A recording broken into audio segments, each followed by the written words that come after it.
Hi everyone, my name is Leo Hickman. I'm the editor of Carbon Brief, and welcome to the second of our Ask Us Anything webinars we're holding during COP30. As you can probably see on the screen, I'm joined here today by my colleagues Daisy, Josh, and Molly, who are all in Belém at COP30, and also by Simon and Orla, who are with me here in London, and we've also got Aruna in Mumbai. And just quickly to say thank you to all the questions we've been receiving over the past few days. Got lots to get through in the next hour or so. And it's this webinar is being hosted live now for the holders of our COP30 Insider Pass. And if you go to the bottom of your screen, you'll see a Q&A box. Please type away your questions in there. My colleague Rob is helping to field those. Yeah, and stick to the Q&A box if you can. I know there's another chat box, but it's the Q&A box we need you to field your questions to.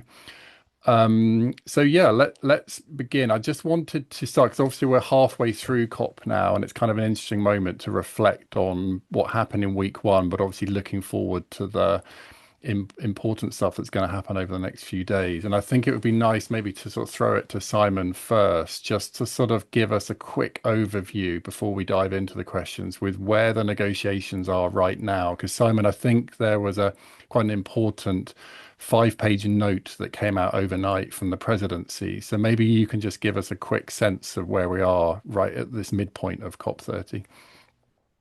Yeah, thanks, Leo.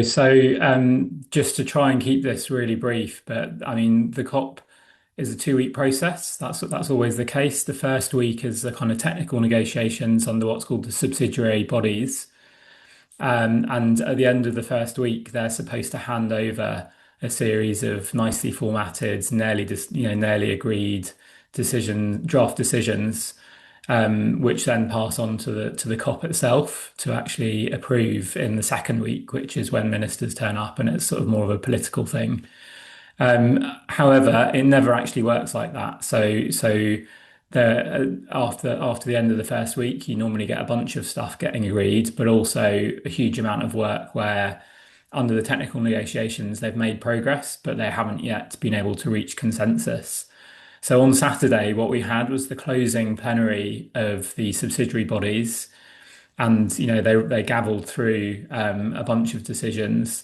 So we've been tracking all of the agenda items through this COP, and there's about 120 of them. And as of the closing plenaries of the subsidiary bodies on Saturday, about slightly more than 40 items have been agreed now, but there's still about 60 still in play. And crucially, there's also 4 issues that weren't ever added to the agenda. So I think actually around the time we were holding our first webinar last week, on the sort of opening Monday of the COP, the Brazilian presidency had the opening plenary of the talks, and they announced the way that they'd managed to keep these 4 big and important and contentious issues off the agenda, effectively by taking them into presidency consultations. And so even though they kind of performed a bit of a conjuring trick to get the agenda adopted quickly and avoid those big arguments preventing negotiations from beginning, those contentious issues didn't go away. So the whole all the way through the first week, the presidency's been holding consultations on those issues, and those issues are trade measures, particularly the EU's carbon border adjustment mechanism. It's climate finance, and particularly the provision of finance by developed countries. It's ambition and or the lack thereof. The fact that there's a big gap between the climate pledges, the NDCs that countries have submitted, and what would be needed to limit warming to 1.5 or get back there by the end of the century. And finally, emissions reporting under the sort of new transparency rules under the Paris Agreement, which came into force this year. So those 4 issues, the presidency gave quite a short update on Saturday night, and basically Andre Delago, the COP president, said, we've had some really constructive consultations. We've been hearing from all of the different parties what they think, what they want. But we think that we need more time to keep talking about these things. And so he promised that they would publish a note on Sunday, which they duly did yesterday, just about got in under the bar late last night. And that note basically is a list of all of the different things that people want. So, for example, on finance, it's currently very unstructured. It's just a list of bullets, which is all of the different ideas that different parties have put forward, and there's no sense yet of how you would draw those together into a package. But so on finance, some people want a work program that meets annually, and other people just say, well, we already have a new climate finance goal and that's sufficient. So you can see that there's big divergences there. I think the other thing that's worth saying about those presidency consultations in the note is that, I mean, it's pretty clear that those big issues, they have to go somewhere. They're not on the agenda, and so the only place that anyone can think that those issues could end up is to be in some sort of cover text, which is the place that often things that lack a home on the agenda end up in a cover text. It's kind of an omnibus decision that summarizes all of the things decided at a COP, in addition to the whatever things the presidency wants to highlight. So I think the expectation is that there probably will be a cover decision and it will cover all of those things, but the details of exactly how it will kind of keep everyone happy with those big issues is unclear for now. Brilliant. Thank you, Simon. I just want to turn to Daisy now to get a sense of kind of what it's like on the ground at COP30, both in the blue zone and where the negotiations are happening and where ministers and everyone are arriving now and kind of at work, but also outside in the city itself, because obviously there was the kind of extraordinary sight on Saturday of the march, which I think you attended, Daisy. So do you want to just give us a sense of what it's like there in Belém? Sure, thanks, Leo. And hi, everyone from the Media Centre at COP30 in Belém. So yeah, ministers arriving today. So the entrances were much busier than normal and there was extra security outside. We've just come off the weekend where on Saturday it's traditionally the protest day at COP. And as you mentioned, Leo, this year had a very large protest. I think one estimate put it at 70,000 people, and I attended and I saw a lot of indigenous groups and Portuguese NGOs calling for protection of nature, protection of the Amazon, and also for climate justice. It's the first time that a large protest has taken place in the host city of a COP since COP26 in Glasgow. And that's because the COPs we've had since COP26 have been in countries that have quite restrictive laws on protests. So yeah, that's my update. Brilliant. Thanks, Daisy. Simon, you mentioned that this kind of the cover decision, the cover text, as it's sometimes called. We've got this question that's come in from Florencia or Tuzia, I think, or Tuza, as I think it is, which speaks to that, saying kind of specifically what items could be included in it, and when they talk about the draft text, as it's sometimes referred to, what exactly is that? I know Aruna's also been tracking this as well, so maybe I'll hand to Aruna first just to get a sense of building on what Simon has already said about that. Oh, I'm sitting 10,000 miles from Belém, but still excited about cover text.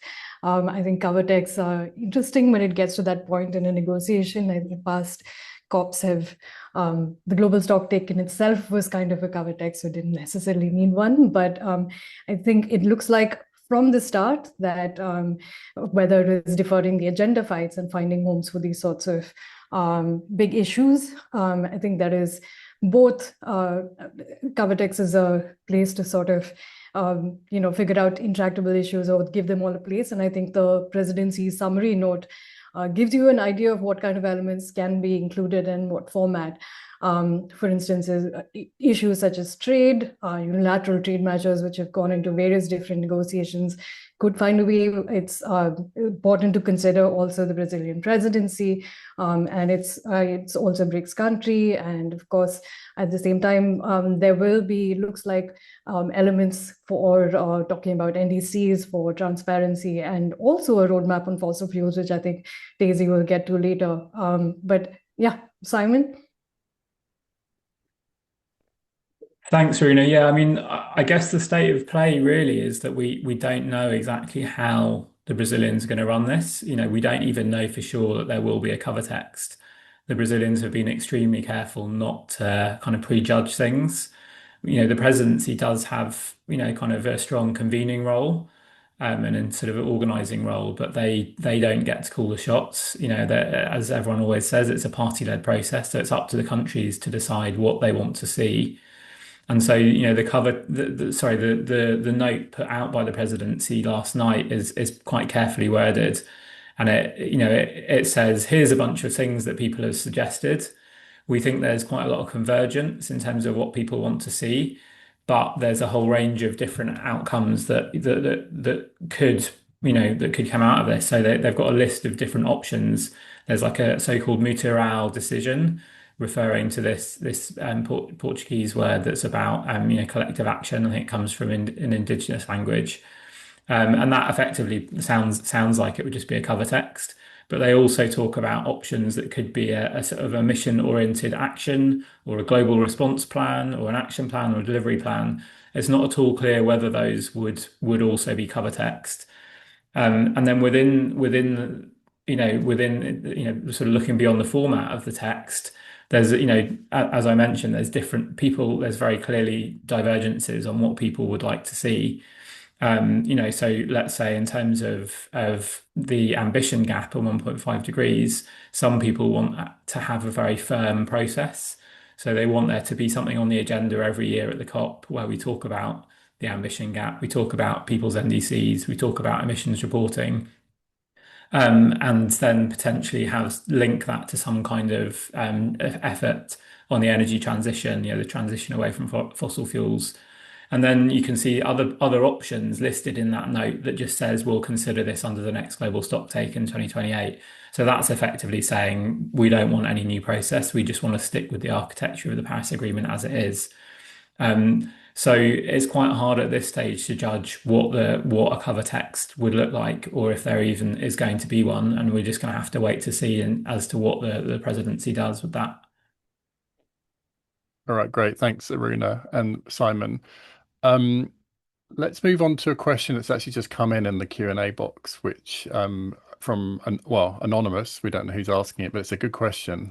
And it's one for Molly, really, who's been tracking this particularly, which is what's happening with the global goal on adaptation discussions. I know, Molly, you've just arrived in Belém yesterday, but the questioner is saying, is it true that the African group is trying to postpone negotiating the global goal on adaptation till COP32? Of course, just to put in brackets, Ethiopia, it was announced last week, the African group agreed that Ethiopia should host the COP32 in 2 years' time. And then if true, what are the reasons given that Africa should be interested in sorting this out or taking this on? So maybe there's that specific question about the Africa group, but more broadly, kind of, is this a kind of adaptation COP as some people have long hoped? I think that remains to be seen. There was definitely a big expectation going in that adaptation would be a really key outcome from this COP. Delago, in one of his letters, said this is the COP of adaptation, and the main outcome people were hoping for is from the global goal on adaptation, wherein they've been working to come up with 100 indicators that could be used to track progress on adaptation. This follows on from a 2-year work program where they started out with more than 10,000 potential indicators, and they've whittled it down to a technical report that has just 100 in them. Lots of people thought that you'd be able to walk in and there would be some discussion, but ultimately there'd be quite a lot of agreement on these 100 indicators quite quickly, which would have been quite a big win for the Brazilian presidency in lots of ways. However, it has all sort of descended into disagreement. So the African group has pushed for a 2-year work program to further refine the indicators. So they're not trying to postpone the negotiation until COP32, but the agreement on the final list. This is to do with the fact that they're concerned that the indicators could lock in maladaptation, or that they could be so prescriptive that actually it could make it quite difficult for them to access finance. Like with so many things at COP, really the underlying question in this is to do with adaptation finance and climate finance. Speaking at one of the press briefings recently, a guy from CAN pointed out that 48 of the 100 indicators require adaptation finance in order for them to be enactable. And we're far below where the adaptation finance flows should be. We're going to miss the adaptation finance goal likely for 2025 of doubling adaptation finance to 40 billion. So they're looking to further refine things, but the underlying message around this is to do with the fact that they need the adaptation finance in order to actually enact them. They don't want to get stuck in a process where they're being hampered in making adaptation progress because their actions don't fit into this quite narrow list of 100 indicators. So yeah, we'll have to see throughout the negotiations this week whether or not they could agree on the list of 100 this year, or whether or not it will be a case of agreeing on some sort of work program in order to further refine the list. Brilliant. Thanks, Molly.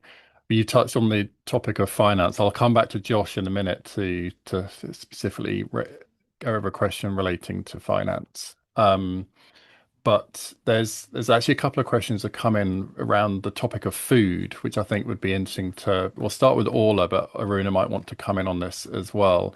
We've got the first question is from Oliver Camp asking, food systems are such a crucial area, but with only procedural conclusions on the SJWA, and I'll ask Orla and Aruna to spell out that acronym in a minute. Where do you think we can land meaningful food systems outcomes at this COP? And additionally, there's a question from Joe Cooper, which says, can you tell us a bit more about what you're hearing about food and agriculture emissions at the COP? In general, this seems to be pretty weak. So I don't know if you agree with that. I'll turn to Orla first. Just give us a kind of overview of where food and agriculture are at this COP, and then maybe come on to Aruna as well for some extra thoughts. Yeah, of course. Thanks for the questions. I'll let Aruna speak on the SJWA negotiations, and she can give her take on those. But in terms of the second question, there hasn't been a huge amount around food and agriculture emissions in particular, but we might see more of that this week because the next few thematic days are around agriculture and nature and things like that. So, there could be more to come that we're going to see. But in terms of what we have seen outside of the formal negotiations, there's been a lot of pledges and initiatives on addressing hunger, addressing food waste. There's been analysis around how food measures are integrated in NDCs and kind of seeing some progress on the newer climate pledges that have been put forward and how food is being looked at within those. So there has been some movement on that and some kind of high level pledges put forward. But in terms of the emissions from food, there hasn't been a huge amount on that so far. And in terms of how we could kind of see a good outcome from these talks, I think that on how food is being integrated into climate pledges is really important, and seeing that kind of progression being made on that and kind of more analysis around that, I think would be interesting. But Aruna, if you want to talk about the SJWA. Thanks, Ola. That was a clear overview of what's happening on FLAN. But for those who don't know, SJWA is short for the Sharm el-Sheikh Joint Work Program on climate action on agriculture and food security. This was first the Coronavia dialogue, and then this transition with a decision to continue and extend its work. It's the only formal negotiation track for agriculture in the climate negotiations. But this year, we have seen conclusion. There was a really interesting proposal that was put in from G77, which was worked on by negotiators, but towards the end, they decided to forward the conclusions to Bonn, and without much drama. So those negotiations wrapped up pretty quickly. There's, of course, an online portal where people can submit various different projects but I think negotiators this year were trying to also link that to adaptation and trying to get adaptation finance for some of these projects. But on SJWA, it has been bumped to Bond, and we'll have to see what happens next. Aruna, just while I've got you, a related question, obviously, around forestry and deforestation, around, food systems, particularly in a country like Brazil. Do you want to just give us a quick update while you're on the line, so to speak, about where the so-called TFFs? There's another acronym for you to just quickly explain to our audience. I'm sure they're familiar with it, but just so you can give us a quick update on what what we're all expecting on the issue of forestry. Yeah, thanks, Leo. In the run-up to COP30, my colleague Yanid and I wrote a piece on the Tropical Forest Forever facility, which is really being framed as sort of the big outcome of COP30 and how much it would raise in 125 billion for keeping tropical forests standing. But of course, the sort of model that underpins it is quite complicated and relies a lot on stock market prices on a very long horizon, in which sponsor countries and their investment would help attract private investment. And those returns after fees and so on would be given at $4 a hectare to tropical forest countries and those participating. But of course, Brazil and Indonesia were among the first to put their billion pledges. And since then, other sponsor countries have come in and are rolling in, and others are sitting on the sidelines and not quite sure, which is, of course, has been China. India is also following keenly. But at the same time, you've got France and the UK, and of course, a few other countries lining up for this. And yeah, Orla, who's also been following TFFF, do you want to come in with the latest numbers and pledges? I think the latest number, I believe, is the same as it was last week, so about 5.5 billion. Germany is planning, I think considerable was the word that they used, contribution, but there's been no update on how much that is going to be. And the UK, there was some reporting that the UK might be changing its decision to not contribute to the fund in future, but again, for the moment, that's still a no from them. And also China is not planning to contribute either. Also, yesterday, the CFR and the Coalition of Rainforest Nations has talked again about a roadmap on deforestation and traction gaining towards that, but we'll hear more about that from those tracking the presidency. Brilliant. Thank you, Aruna and Orla. And also thank you to Sally Keeley, who actually asked the question around forestry, who I should have acknowledged at the beginning. So let's go back. I promised I'd go back to Josh on the topic of finance, which is always a huge and pivotal topic at any COP.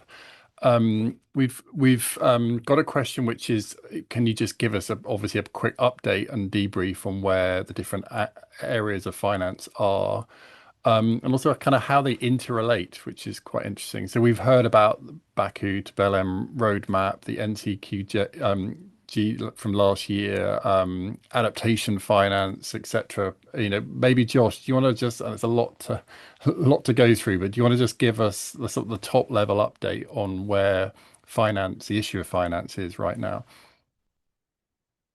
Yeah, absolutely. I mean, the question of how they interrelate is quite complicated, but I'll start with the big issue, which is what Simon was talking about at the beginning, which is finance as it relates to the discussions over this cover text. So as an additional issue that was raised at the beginning of the COP. So specifically, this is about developing countries saying they want there to be a specific focus on developed countries providing finance to developing countries. So this is public finance that they would be providing directly to developing countries, as opposed to money raised from the private sector or other things, a sort of broader range of funds. So this is in the Paris Agreement. It's 9.1 of the Paris Agreement, and developing countries want to specifically focus on this. The reason they want to specifically focus on this, they say, is because last year countries agreed on a new climate finance target, the NCQG,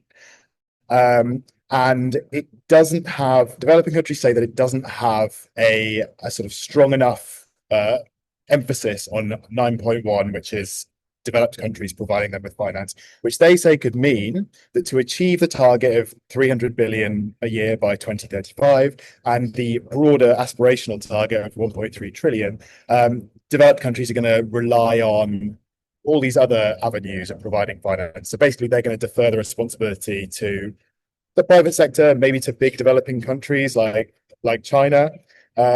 So basically, they want to keep the target squarely on developed countries.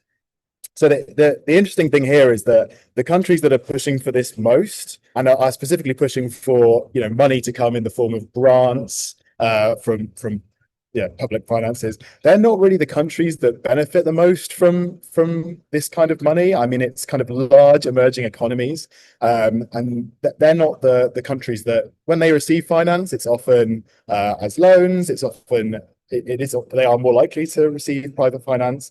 So it's an interesting dynamic there, but I think it is fair to say that they have a point about developed countries not committing more to providing finance in the form of aid or whatever, because it's true to say that developed countries, the UK, the EU, particularly the US, of course, which has completely withdrawn all of its climate spending overseas, they've all cut their aid budgets. They've not come forward with new commitments, domestic pledges to raise climate finance over the next 5 years.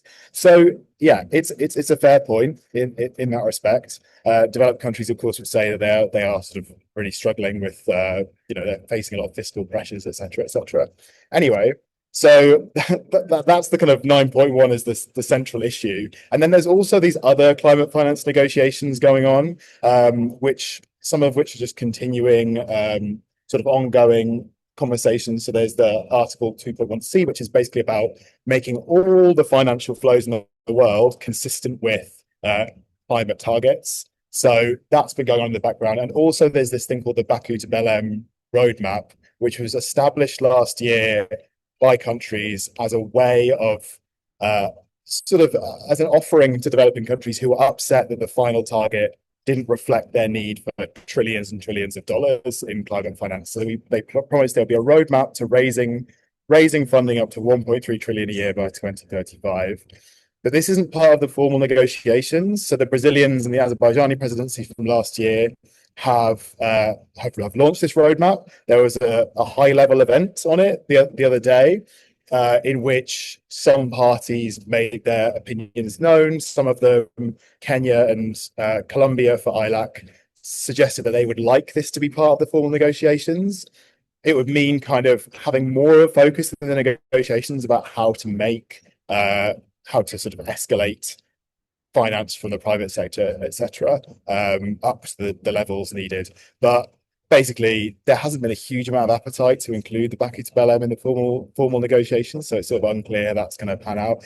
Also, finally, I would say the Baku to Belém roadmap and the Article 2.1c, Colombia did also mention the fact that there's a bit of confusion about how these things relate to each other. I think that is kind of a fair point to raise, because they're both kind of talking about finance from a broad range of sources going towards climate goals, but they are subtly different. But I think it's also confused with the fact that within the 2.1c negotiations, parties themselves say we don't really know what this is about. At least some of them do. The Arab group in particular are trying to shut down those negotiations, that dialogue altogether. They're saying we've talked about this for a few years. We still don't really understand what this is supposed to mean. Let's just stop talking about it. Whereas the EU would like to carry on talking about it. Perhaps because I think for developed countries, because they know they're under this sort of fiscal pressure at home, but they're saying we would like to get the money up to the trillions needed, but we are going to definitely have to rely on lots of other things, not just aid money from us, because that's just not going to happen. Hopefully, that's given it kind of a sense of what's going on. Brilliant, thanks, Josh. Yeah, there's a lot of moving parts with finance. Well, let's stick with roadmaps. Let's go to another roadmap. We love a roadmap at COP. So Daisy, we've had a few questions around the fossil fuel roadmap.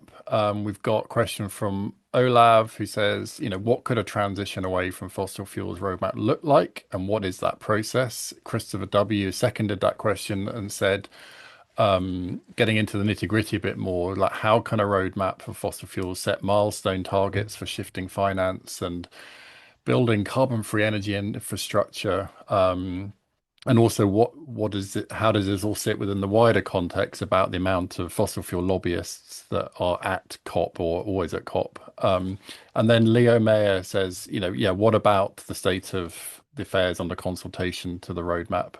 So, Daisy, I know you've been looking at the kind of fossil fuel roadmap topic. Do you want to just give us an update midway through COP, kind of where that is and what the importance of it is within these negotiations?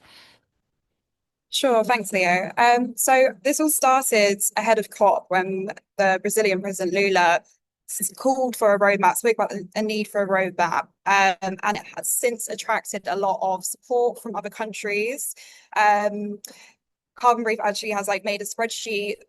I think there are 64 countries that have so far supported the idea of a roadmap coming out of this COP. We can link to the spreadsheet probably in the chat if it's helpful for people.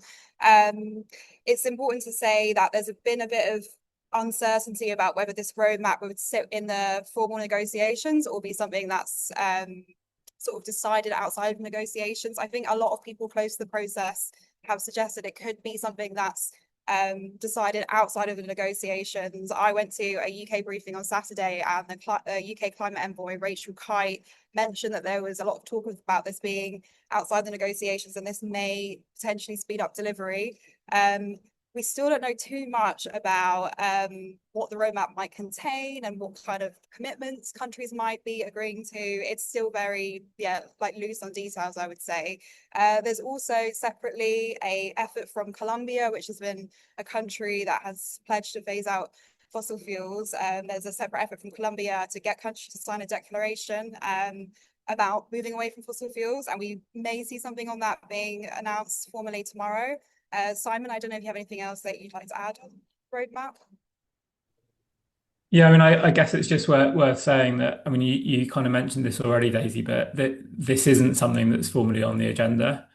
I think our understanding is that some countries have sort of tried to inject it into the presidency consultations on those four big issues that I mentioned. And you can kind of see, I mentioned earlier that there is some language around transition away from fossil fuels in the list of options in the presidency's note from last night.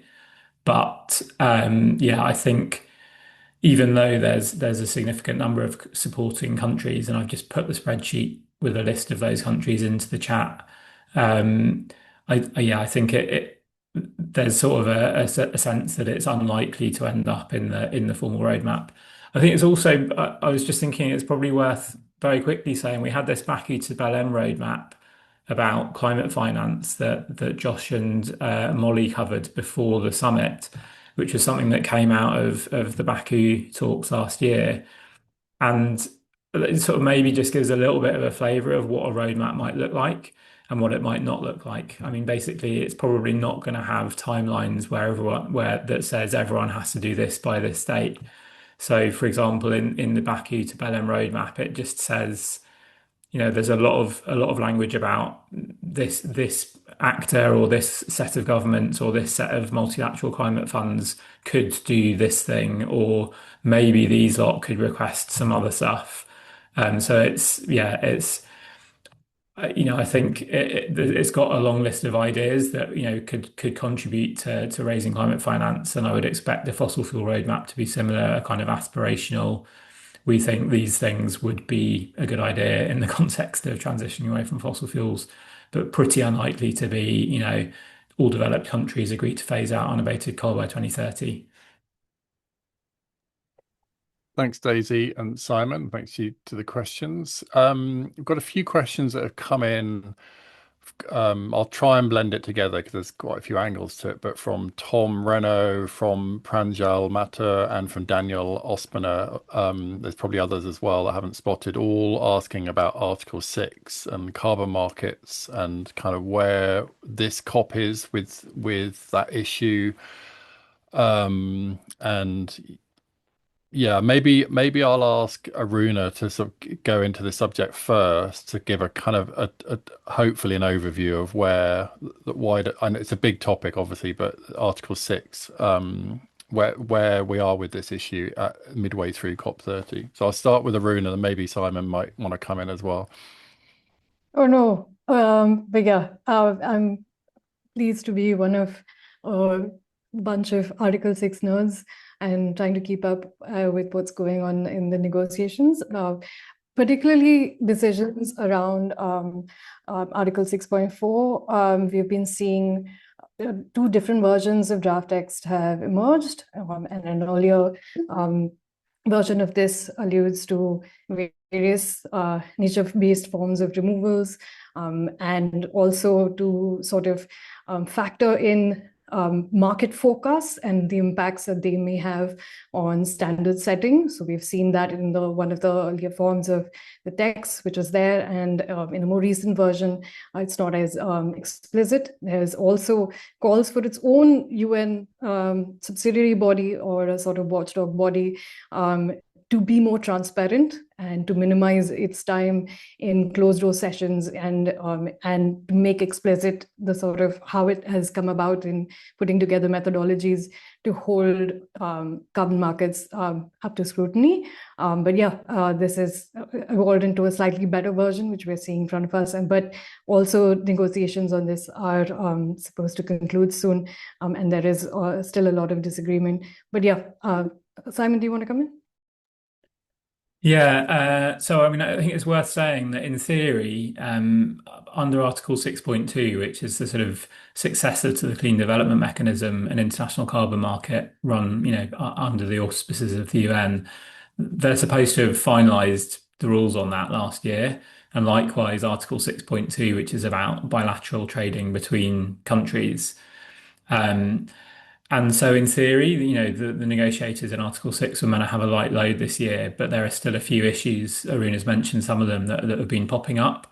So one of the things is about the supervisory body that monitors the Article 6.4 carbon market, and whether the kind of chair and co-chair of that supervisory body should be allowed to effectively have like a 3-term presidency, if you like, or if they can kind of keep coming back for more.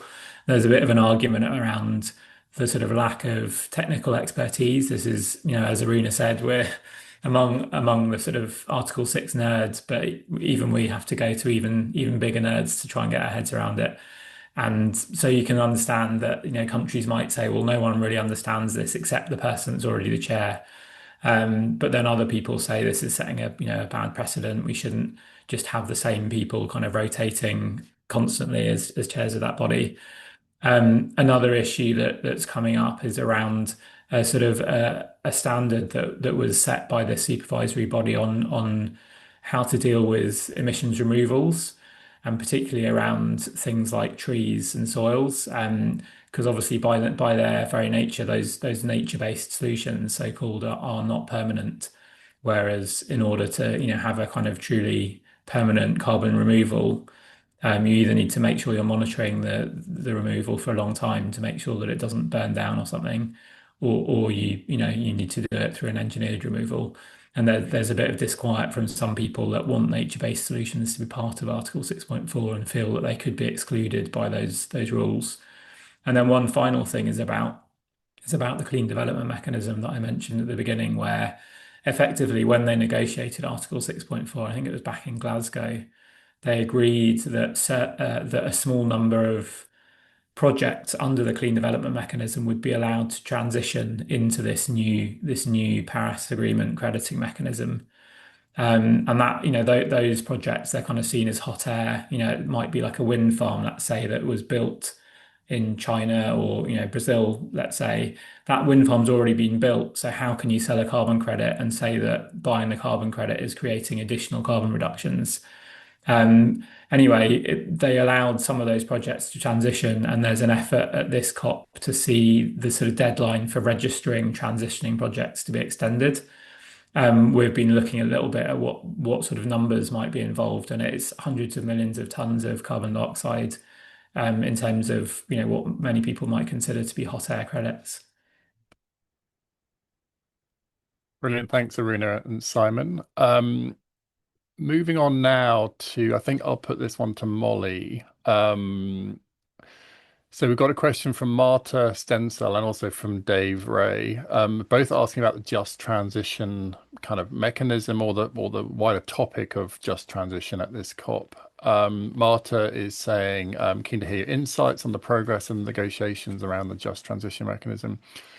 And sort of slightly getting into the weeds of this, saying that the G77 plus China group is showing some flexibility and might be willing to settle for a strengthened architecture solution. And Dave Ray is also asking about how the global mechanism for just transition is shaping up and how could this articulate or not with the EU's proposed just transition action plan? So Molly, do you want to just give our audience a bit of an update on this topic of just transition at this COP, please?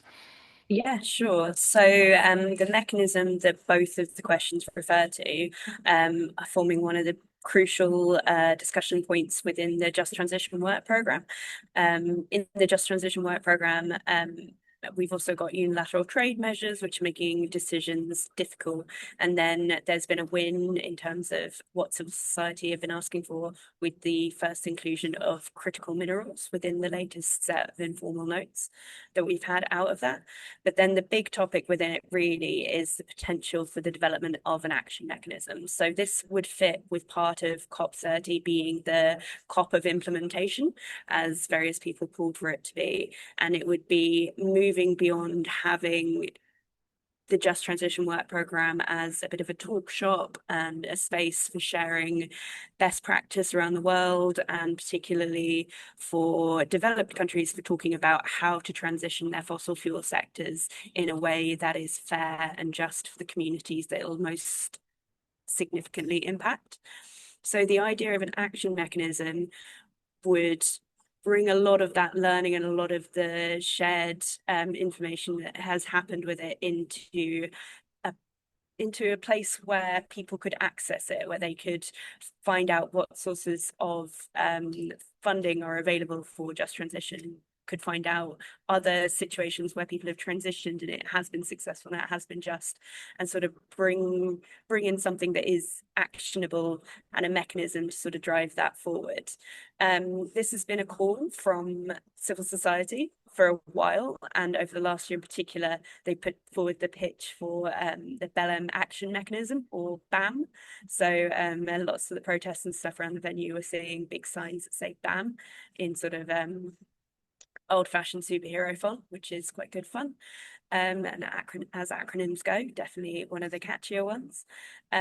This would effectively be a platform like I've just mentioned, where you can go to it to source all sorts of different things to do with just transition. It got a lot of momentum from the fact that G77 and China threw their weight behind it as a concept early last week, which was considered a big win for civil society, and it has been in the informal notes that we've seen coming out of the Just Transition Work Programme since then. On Friday, the EU also proposed a Just Transition Action Plan, which would have lots of the same sorts of concepts within it. So it'll be interesting to see in negotiations this week what sort of landing ground there is between them, because the EU had actually pushed back against BAM as a concept because of concerns about duplicating work and whether or not it was really necessary, because there's already platforms out there that could facilitate lots of these things. So yeah, we don't really have an answer as to how those two things are going to interlink yet. That's probably going to come out of negotiations this week. But yeah, looks like there's certainly significant momentum behind the BAM or some sort of action mechanism deal. What the final acronym is going to be is probably still up in the air, but that would be a significant win if that could be in the final text this week for civil society and for the Just Transition Mechanism work, the Just Transition Work Programme more broadly. Great, thanks, Molly. Question for Josh now. We've got Jeff Souchon asking about, well, the question is, why aren't COPs held always in countries that have shown good progress in mitigation and adaptation and never in petrostates, with the kind of implied focus on Australia v Turkey, which is the kind of ongoing kind of tussle, quite quite getting quite sort of forceful, it seems, with Prime Minister Anthony Albanese overnight basically saying there's no chance that the COP could be co-hosted next year. Germany don't seem to have much appetite to host it back in Bonn at sort of the UNFCCC HQ next year, as happened in 2017 with Fiji. But the question around, so we've just had a COP. What COPs have we had? Dubai, Azerbaijan, Brazil, obviously this year, possibly Australia next year. The question being kind of, yeah, why are these, yeah, Josh, why are these kind of countries that have sort of fossil fuel kind of rich economies and exports and etc. kind of seem to be having a run of these COPs. And in previous years, in going back a decade or so, we've had question marks over why Poland got so many COPs in a row with its kind of coal-based economy. So yeah, have a go at that one, Josh. I think it's an interesting question because it's one of those things that anyone who doesn't come to these, or a normal person essentially, would say is kind of obvious. Why are we having COPs in states that produce lots of fossil fuels? And I guess there's several ways you can answer it. One is that the COPs rotate around world regions. So one year they'll have to be in Africa, one year they'll have to be in Latin America, etc.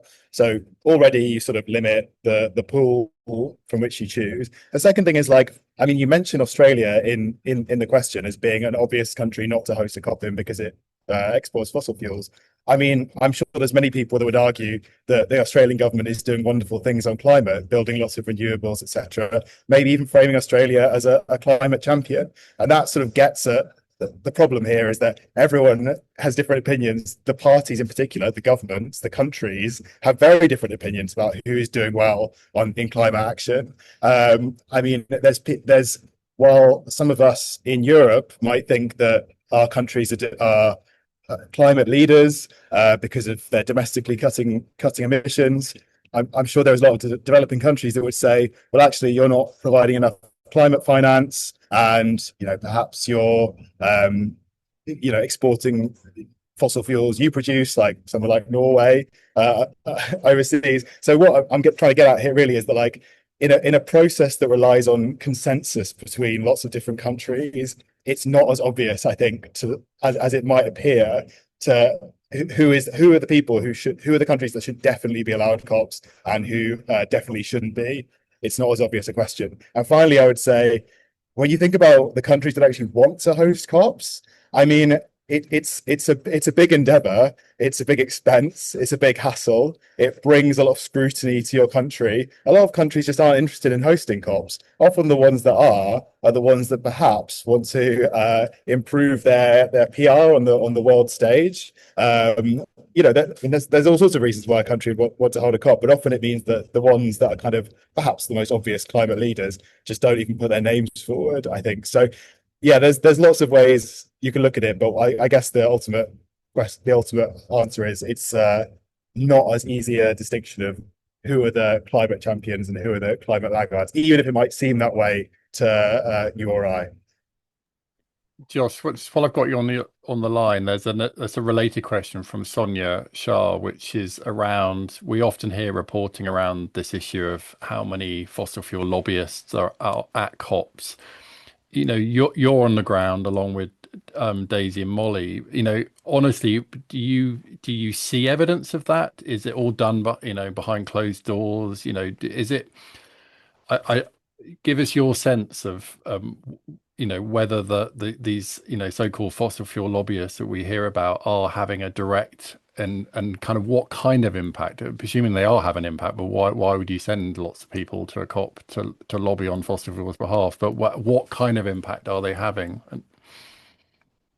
Yeah, maybe other people can come in on this as well, but it's kind of it's definitely a phenomenon, and you can see it particularly you've got to think of the COPs as being, there are the negotiations that are going on, and then there's the whole kind of circus around it. There's the pavilions where countries host events and businesses host events and all sorts of things. And that's often the place where you'll find fossil fuel lobbyists speaking publicly, and using lobbyists in the broadest possible sense. I mean, people who work for fossil fuel companies or trade associations or similar things.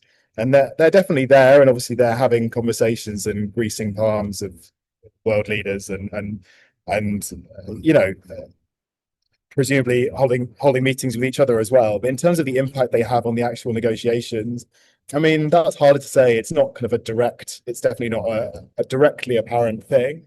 But yeah, I think you could argue that it's maybe the maybe the worst thing you could say about it is that it adds to the sort of wider sense, sort of lack of trust, lack of faith in the COP process. The fact that we're providing this platform where fossil fuel interests can come and speak, perhaps it's not a good reflection in a time when, you know, as people say, sort of faith in multilateralism is fading. But yeah, maybe other people have views on that. I don't think it's necessarily an obvious question to answer.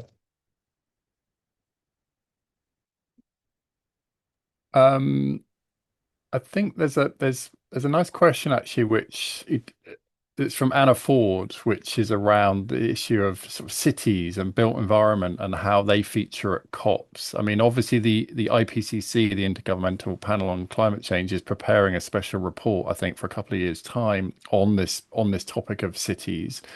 And as Anna says, you know, whatever it is, roughly 70% of humans on the planet today live in some kind of urban environment. I'm just curious to know how the topic of cities comes up at COPs. I mean, you see big city mayors appear at COPs, appear at events and things, but generally this, you know, the negotiations themselves are dealing at kind of national, international level. I don't know if anyone maybe on the ground there, maybe Daisy, Molly, or Josh want to sort of just explain to our audience kind of how the topic of cities come up at COPs, and maybe this year particularly. Yeah, I'm happy to start, and then people might want to add. I know that ahead of COP, there was a meeting of city mayors, which has been kind of received by the media as being quite positive and quite ambitious. I know that City Khan attended it, and mayors from all over the world. I think also in terms of when we talk about the US and how it's still having a presence here at the negotiations, there's a lot of talk about you know, regional level leaders in the US appearing here and showing that there is still the support for climate action, even though Trump is not here and he hasn't sent any delegates here. So that's kind of, yeah, when I think about cities, those are the things that come to my mind, but I don't know if Josh or Molly have any extra thoughts.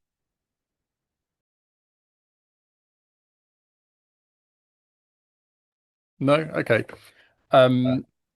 There's a question here which I'll throw to Orla, which is from Tony Cabas, which is around ocean days at COPs and whether there's been any breakthroughs on so-called blue NDCs. Orla, do you want to sort of give us a sense of that? Because we don't possibly often hear about the topic of oceans specifically at COPs, but do you want to just give us a sense of that?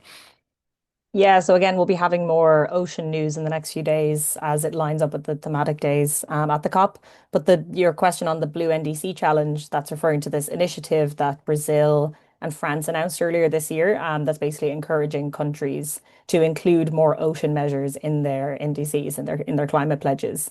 And there's actually going to be some analysis, I think, by the Ocean Conservancy or a different group that's coming out tomorrow, that's taking a look at the new NDCs that were announced and looking specifically at how the ocean has been mentioned in these. So that's coming out tomorrow. So definitely keep an eye out for that. I think that'll be the biggest announcement on the Blue NDC in particular. I know a few other countries have backed it in the last few months, but that's the biggest update I think we'll see on that this week.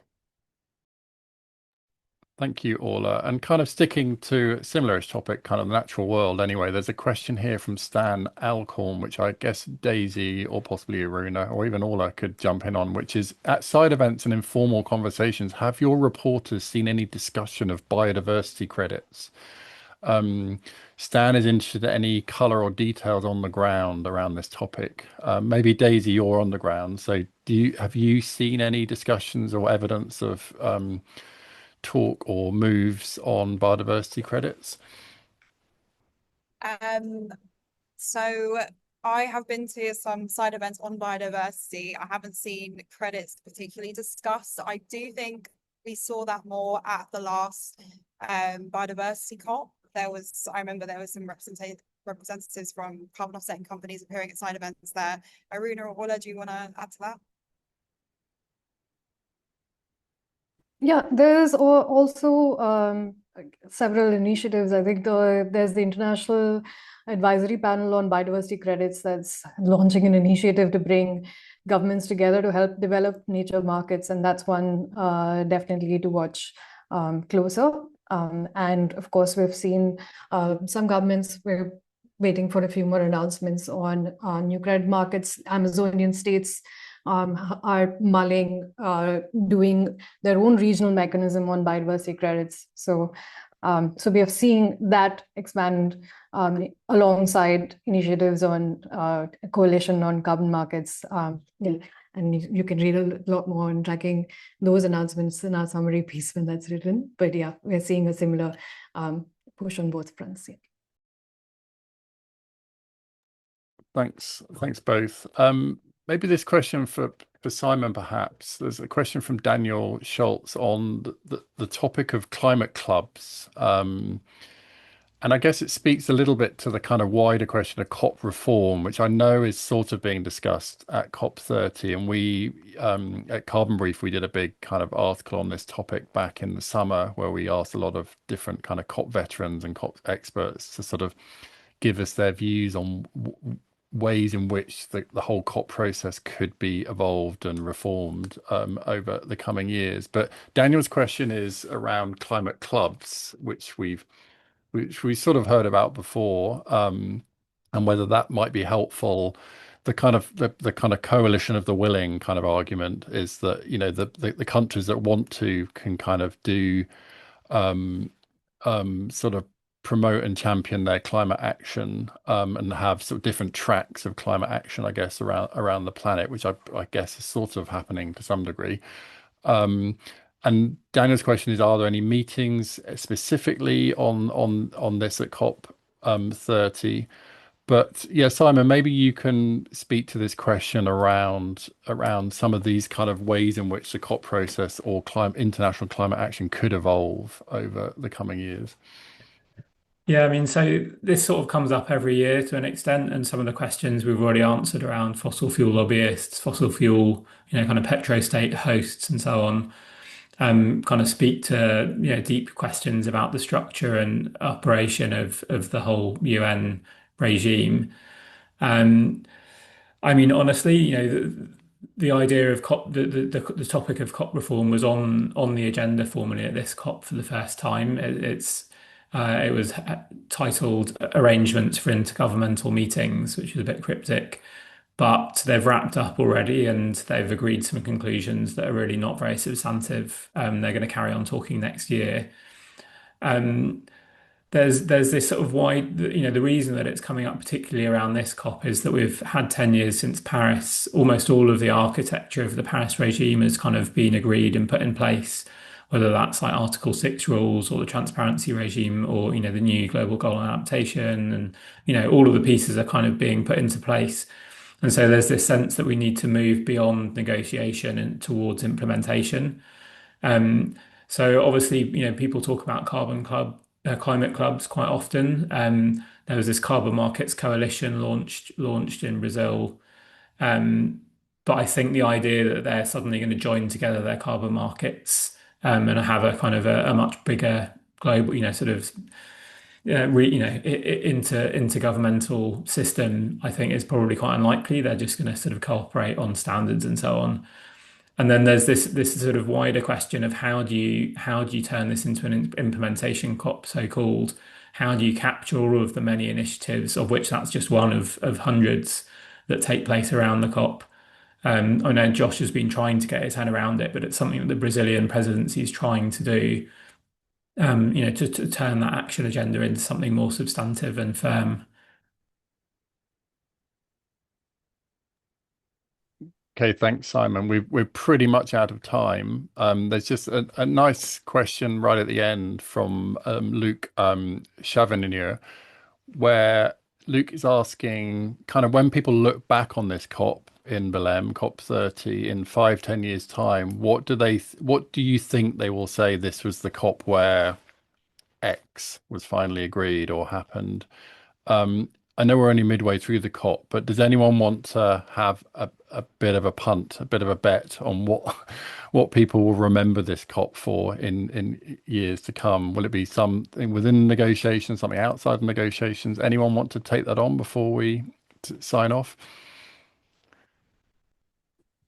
Happy to have a quick go, but others may want to have a word as well. I mean, basically, if you think back to something like Glasgow, where they agreed to, phase down unabated coal power, that wasn't agreed until, the closing moments of the final plenary. So I think we're very much too early to say. There's a lot to play for. There could be some sort of big package that comes out, whether in a covered decision or otherwise. And at this stage, halfway through, it's a bit hard to tell. All right, Aruna, you've got the mic. Not a bet, but a want. I think this was supposed to be the time that adaptation finally had its moment. So yeah, the goal on tripling adaptation finance. There's a 2019 goal to double adaptation finance, which expires this year. So if they manage to renew that, that would be huge. And also to be able to ring fence some sort of mechanism of finance. We've seen that at biodiversity COPs as well, where they're like, we don't know if there's money now and there's aid cuts going around, but perhaps there will, and this flow will continue to happen as countries are bearing the impacts of climate change. And yeah, that could be one to remember. Sorry, just I think. Oh, Okay, we'll do Molly and then Orla. I think both of us are about to piggyback on what Aruna said. I certainly am. Yes, the tripling of adaptation finance. And I think if that happened, that would also allow a lot of progress to happen on the adoption of the indicators, which would certainly be a significant outcome for adaptation from this COP. I wanted to add, just given that this is, the quote unquote nature COP, it's being held in an Amazonian city. I do think it's ambitious, but a deforestation roadmap obviously would be a very significant outcome from this, given that we're 5 years away from the global pledge to halt reverse deforestation. And there were a lot of reports released before this COP showing that countries are well off track on achieving that. So I think a roadmap and how to do that would be really significant. Okay, brilliant. Okay, well, yeah, we definitely are out of time, and time is precious. I don't want to keep all of you any longer from getting back to tracking the COP. So just to say, obviously, thanks to all the questions that have come in. Obviously, sadly, we couldn't get through all of them, but keep them coming because we've got the third and final Ask Us Anything webinar, which I think will be at this time, so 3 p.m. UK time, which I think is noon Belém time. Someone can, shake your heads, get my time zones right. That will be next Tuesday. So we need enough time, obviously, to physically get Daisy, Molly and Josh back from Belém. So they'll be traveling back. And then we'll hold that on the Tuesday of next week, where we'll do a big wrap up. Hopefully our big key outcomes piece that we traditionally do every year will be published by that point. Hopefully the gavel will actually be down by next Tuesday. Who knows? But yeah, just thanks to everyone. Thanks to obviously all my colleagues for answering all the questions. And yeah, we'll see you again on Tuesday next week. So thank you, everyone. Bye. Thanks, everyone. Thanks, everyone.